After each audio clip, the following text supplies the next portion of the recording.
이제 손글씨 쓰는 거를 되게 좋아했었는데요. 처음에는 이제 취미로 시작을 했고 이제 하다 보니까 글씨를 쓰는 행위 자체가 정서적으로 돌봄을 시켜주더라고요. 제가 많이 힘든 시기에 글씨를 쓰기 시작했었거든요. 돌이켜보면 힘든 시기를 글씨로 극복했었던 것 같아요. 이제 글이 갖는 힘이 있어요. 네, 그래서 이제 저도 글씨를 처음에 형적으로만 이렇게 표현을 하고 그림 그리듯이 썼었거든요. 근데 쓰다 보니까 점점 글을 쓰게 되더라고요. 이제 글이 글씨가 되고 글씨가 글이 되고 이 메시지적인 부분이 크다 보니까 그런 어떤 직관적인 힘을 갖고 있는 것 같아요.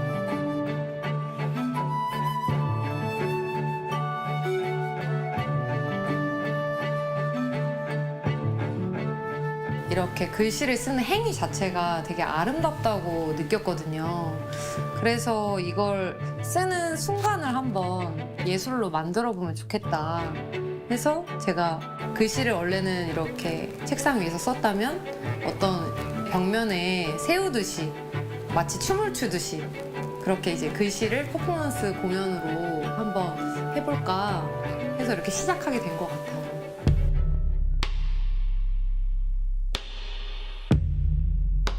외국인 분들도 이걸 뜻을 알지 못해도 되게 아름답다고 느끼시고 예쁘게 봐주시는 것 같더라고요. 여러 기억이 있지만 또 카타르에서의 경험이 되게 기억이 나요. 어떤 분이 이제 보시면서 우시더라고요. 그런 장면들이 어쩌면 저를 계속 이렇게 하게 하는 그런 원동력이 되는 것 같기도 해요. 해외에 나가면 오히려 더 애국심이 생기더라고요. 그래서 세계 시장으로 나가고 싶어요. 공연이 될 수도 있고 교육이 될 수도 있을 것 같아요. 이런 한글을 쓰는 행위 자체가 지금은 사실 손글씨도 잘 안 쓰는 시대지만 오히려 이런 시대일수록 되게 더 가치 있는 일이 될 것 같다고 이제 제가 믿거든요. 그리고 제가 그런 역할을 할 수 있으면 되게 좋을 것 같아요.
안녕하세요. Riding on the Korean wave.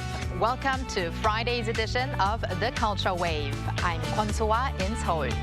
Explore with us Korea's culture from all aspects and stay up to date with K-entertainment, K-trends, K-heritage, K-everything.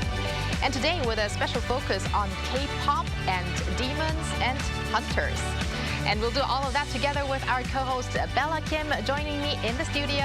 Hello, Bella. Hi, Soa. Happy Friday, Soa. Happy Friday. And happy Friday to everyone joining us today on the Culture Wave. I'm Bella, here to co-host and fill you guys with some exciting entertainment news. And we're also joined by Arirang's news features reporter An Seong-jin. Welcome back, Seong-jin. Hi, Seong-jin. Hello, guys. Happy Friday. Happy Friday to all of our viewers. My name is An Seong-jin, and I'm a news features reporter here at Arirang News. Sungjin, I made it quite obvious in the opening, Right. but we're going to have a very special focus on K-pop Demon Hunters, the phenomenon, throughout the show today. And absolutely. it starts with your coverage. Sungjin, what do you have? Right, so Netflix recently released their animated film, obviously called the K-pop Demon Hunters, and it's been sparking a lot of interest for Korean culture and Korean heritage to a wider audience, more specifically through topping the charts for its visuals and music. But this popularity has been appealing to consumers who look for something special. Let's have a look at it together. A demon boy band? K-pop, an animation combining to create a global sensation. The Netflix movie K-pop Demon Hunters, which tells the story of a K-pop girl group and their secret identities as demon hunters, topped charts in 41 countries within the first week of its release on June 20. Its original soundtrack album also dominated global music charts, ranking second on the Billboard 200 and 8 individual tracks topping a variety of other charts. But it's not only the visuals and music. The movie is made even more special by incorporating Korean tradition and culture, even embedding aspects of shamanism. Netflix has a lot of reach all over the world. So whoever did not know about the Korean culture before it was introduced in some way or another. Also, just like the K-pop part, it was a good way to combine something that's so mainstream these days and Korean culture. I think it was also a good way to educate people about Korean culture. And this explosive craze for the animated film has resulted in a sales boost for products, which bear resemblance to characters and items that appear on screen.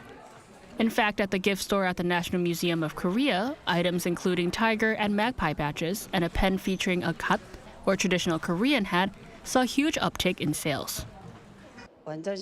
This seems to be an opportunity to share Korean traditional culture with global consumers through content. Hallyu at the moment is trending with a lot of interest, so we hope to further work on disseminating our culture through these products. The presence of such traditional icons play a true role in disseminating Korean culture beyond K-pop. Not only is it very well made, but it's the Korean elements that become interesting and refreshing for Western viewers. With their popularity, these films serve as culture ambassadors, often more effective than government campaigns. By blending Korean heritage with intriguing storytelling and catchy rhythms, K-pop Demon Hunters has turned into a trendsetter for global fans, fueling further interest in Korea's cultural icons. I wish I had a real-sized version of the tiger. Oh, the derpy, the huge one? Derpy, yes. But I really have to thank the makers of the movie for putting so many Korean elements, Korean cultural elements in there. But guys, do you feel the craze around you regarding K-pop Demon Hunters? Definitely. I listen to the songs every day, especially from my very own Lumi here today. Yeah, you sang like soda pop all day today long, so I hear it definitely. You're my soda pop, my little soda pop. Yes. And Sungjin, I know you're a big fan of the songs and also Absolutely. the film. I heard you didn't just watch it one time, right? Right. That's why I was actually excited to cover this article, because I didn't watch it only once. I actually, in fact, watched it twice. When I was watching it the second time, I don't know if you guys have realized, but there are a lot of Easter eggs hidden. There are very small details that you kind of can't catch on the first watch. Right. And you just mentioned that you watched it twice. I watched it twice. And twice is also featured in the movie. Right. And there are small posters of Twice as well, which I feel like are small details that some of our viewers can maybe catch. And also, I was excited to go to the National Museum of Korea myself to check out the goods and perhaps maybe buy one. But unfortunately, they were sold out, so I didn't get the chance to buy them. But still excited to cover this. Maybe I'll watch it again. Definitely. And with the that you watched it twice, what do you say is the impact of this film? Right. I guess this film really shows cultural empowerment or the importance of cultural diplomacy, because the success of K-pop Demon Hunters is doing more than just drawing our audience or international global viewers. It's turning these audiences into Korean culture as fans fall in love with the film's vibrant characters and stylized world. And those fans naturally begin exploring the cultural elements behind the movie, whether it be the traditional attire, symbolic artifacts, or folklore. They get to engage in this immersive interaction animation with Korean heritage, which I feel like is definitely a big boost for the country. Definitely. So I would love to see more contents like this that could, help in supporting, spreading K-culture as well. And we're also going to have a special analysis on the K-pop Demon Hunters phenomenon with an expert in a bit. Right. But for now, thank you very much, Songjin, for that coverage. Thank you, My Sang-jin. pleasure, guys. Thank you for having me.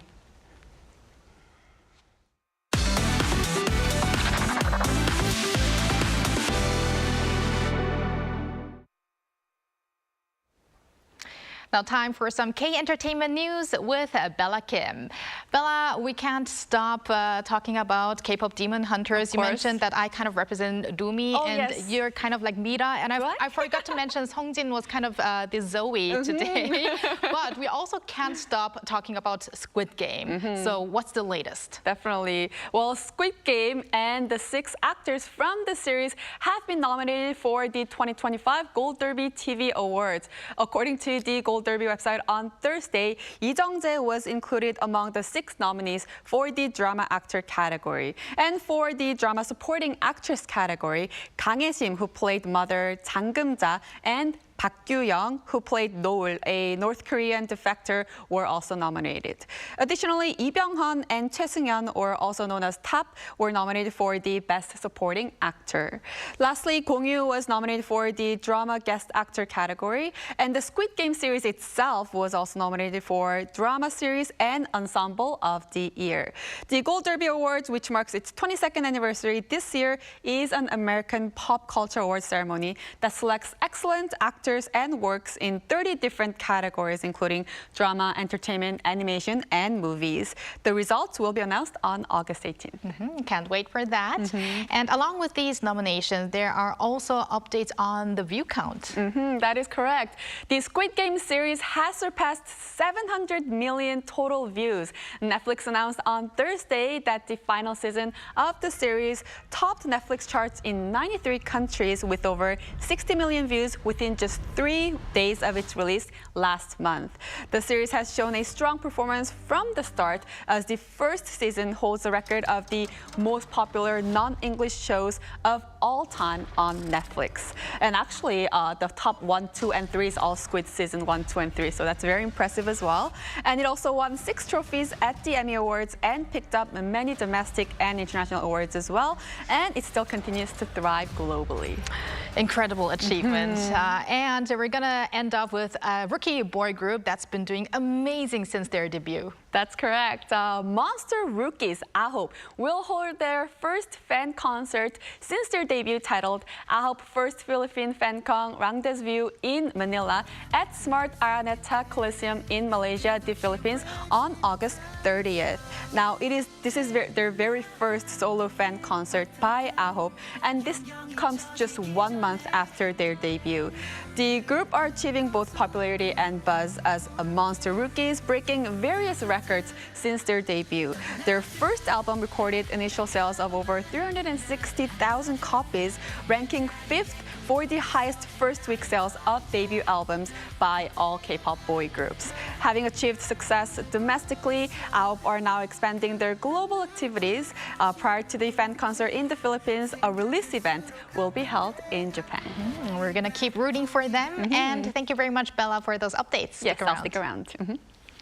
And now we go over to our AI anchor, Ari, for more on the culture front. Ari? Hello and welcome to your AI guide to the latest cultural updates from Korea. Here's our top story. Korean poet Kim Hye-sun has been named the winner of the 2025 International Literature Award, becoming the first Asian to receive the prestigious honor presented by Germany's House of World Cultures. The jury unanimously selected Kim for the German translation of her poetry collection, Autobiography of Death. The jury described her poetic diction as a miracle that opens a path to hear the echoes, formed on the threshold of the afterlife. Kim previously became the first Korean poet to win Canada's renowned Griffin Poetry Prize in 2019, and later received Sweden's Cicada Prize, earning widespread global acclaim. The National Museum of Korea has launched a special exhibition commemorating the 80th anniversary of Korea's liberation from Japan. The exhibition showcases key independence movement artifacts, along with original prison record cards featuring photos of prominent activists who were closely monitored by the Japanese Empire. They're being unveiled to the public for the first time. A short, AI-generated video is also on display, bringing to life the bright smiles of independence activists who sacrificed their lives before witnessing Korea's liberation. The Korea Character Licensing Fair 2025, the country's largest character industry event, has officially opened at Seoul's KOX. The fair showcases a wide range of intellectual property content across characters, animation, and entertainment, providing visitors with a comprehensive view of the industry. Attendees can also explore the entire industry ecosystem, from character development to manufacturing and licensing. Now, in its 9th year, the event is recognized as Asia's largest content IP business platform. That's all from me. Stay tuned to the Culture Wave.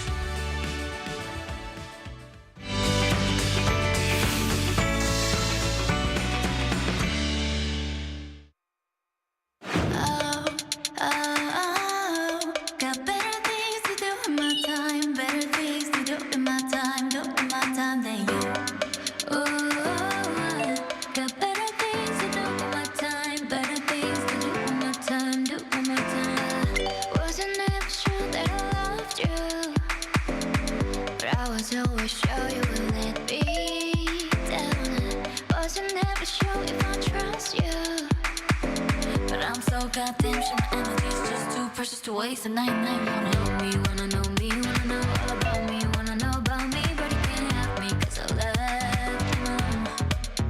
You know you wanna know me, wanna know me, wanna know all about me, wanna know about me, but you can't have me 'cause I'm gone. 문 앞에 펼쳐진 건 우유빛은 아주 편한 금빛 계절 내 가슴을 어디에 있어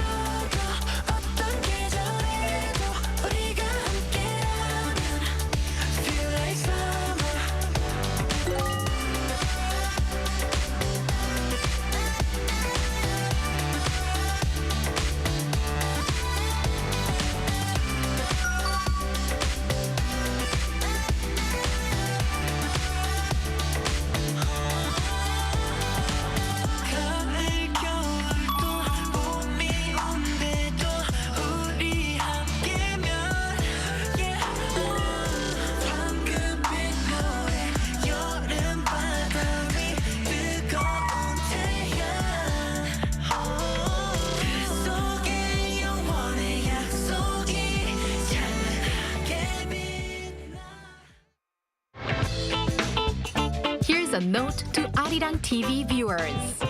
We are conducting a survey for our programs, including The Culture Wave, to meet our viewers' expectations.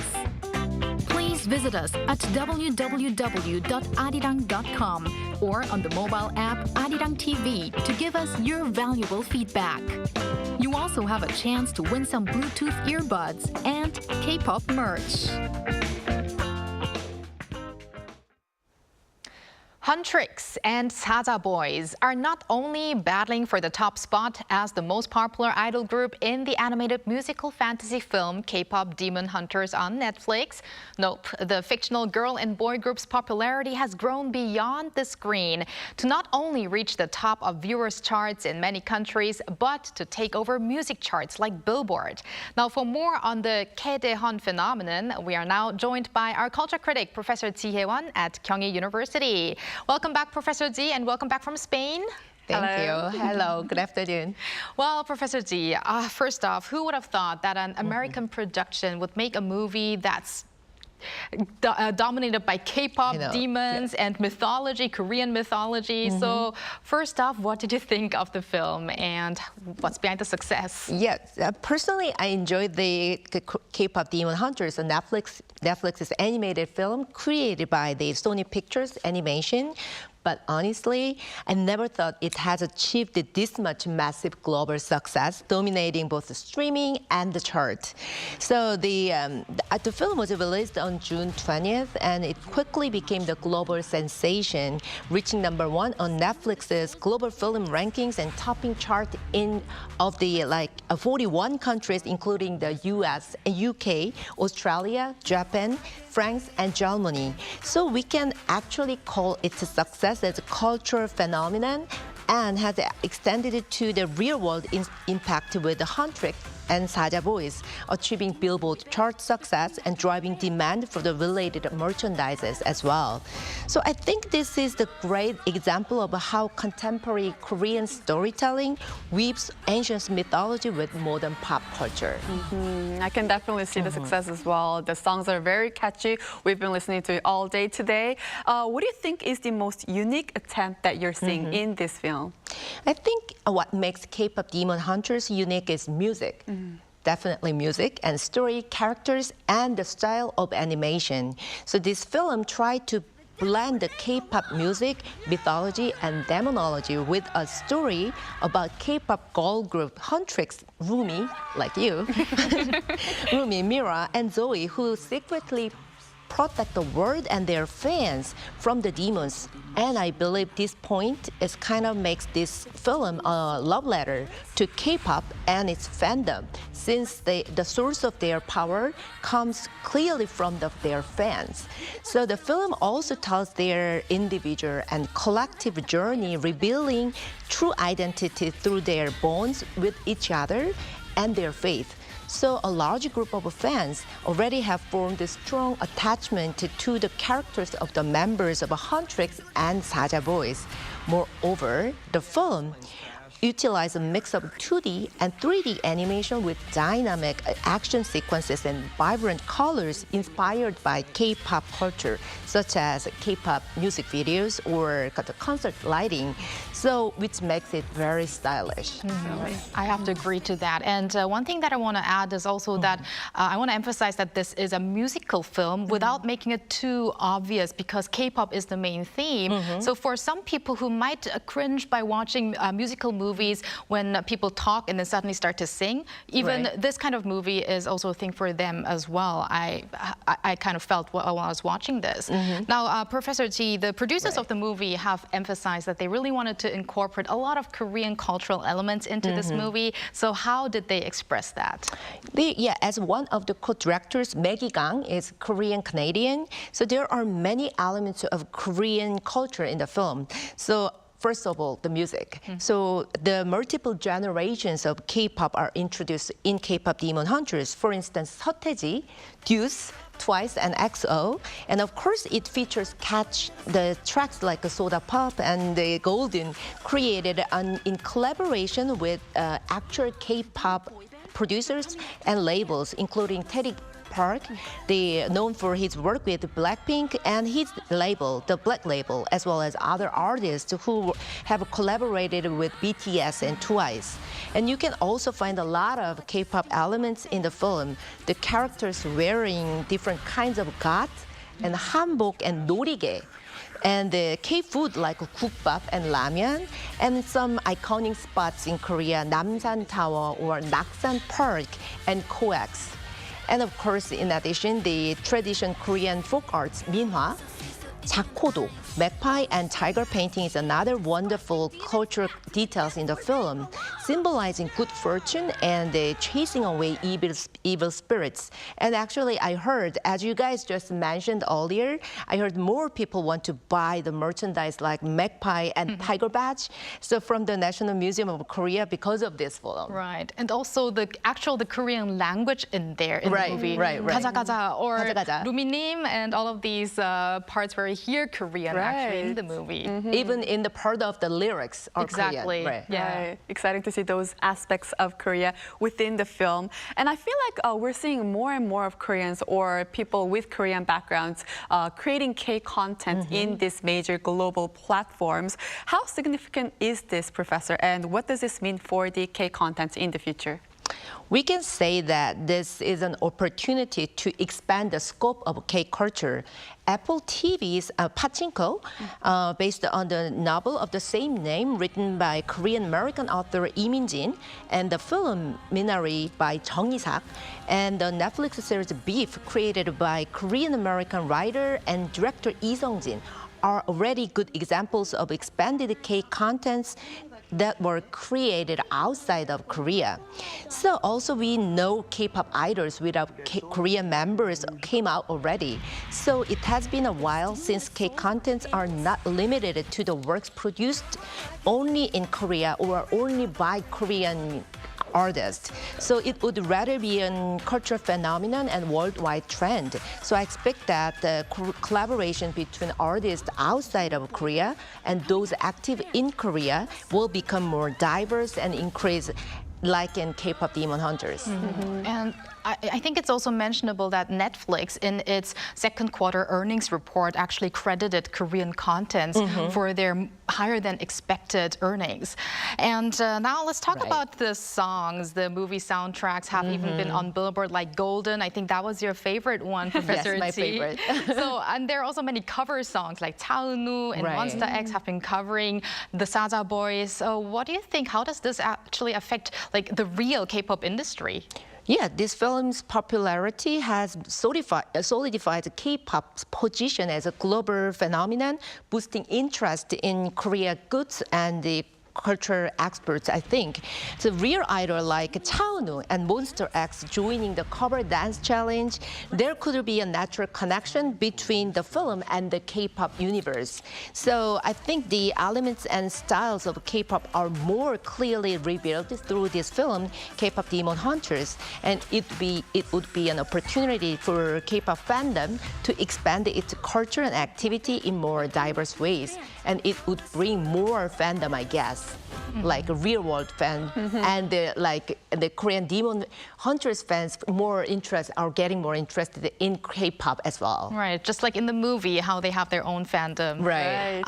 And the K-pop Demon Hunters phenomenon goes so far that even diplomatic talks have been evolving about this. What are we talking about here? That's right.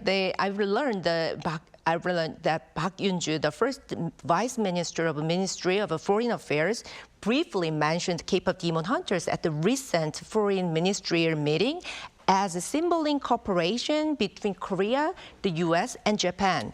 This is why the film is a collaboration between Japanese capital, Hollywood studios, Netflix platforms, and Korean cultural contents. So it's demonstrating a new model for creative partnerships and collaborations. Wow, this definitely shows how far the impact of K-pop Demon Hunter goes into. Now, how big do you think the potential of K-content will go on? Honestly, I think there will be no limits of the expansion potential of Korean contents, because K-contents are not simply about consuming Korean works or artists. I think the Korean contents is a culture itself and audience experiences. So they wanted to experience more Korean cultures, and I think as interest of fans around the world who wants to experience Korea increases, I believe the scope of K-contents will continue to expand. And this is an impromptu question, Professor D. Do you think that K-pop Demon Hunters could maybe have a sequel later on? Because I think fans would love to see that. Yeah, I believe so. Yeah.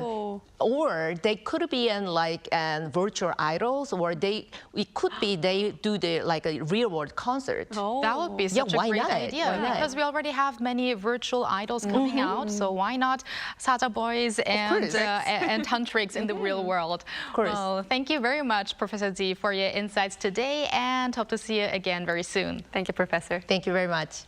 And thank you, Bella, as always. Maybe I should call you Mira today. Yes. Have a great weekend, and we'll see you back next week. Yes, I'll see you back next week. Thank you for spending the past half an hour with us on the Culture Wave. Have a pleasant weekend, everyone, and we'll be back next Monday to Friday, 2 p.m. Korea time.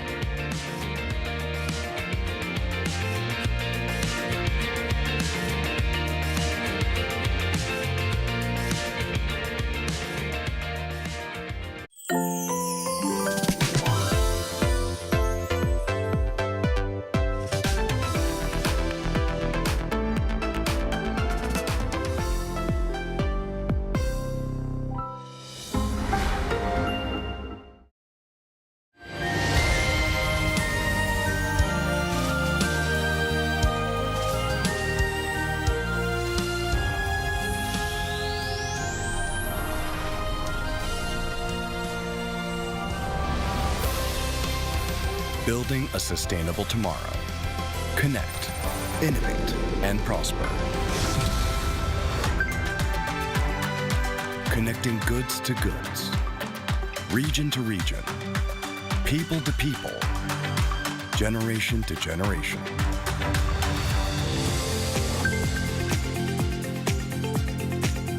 Facilitating innovation for all, closing the digital divide, building an inclusive technology ecosystem.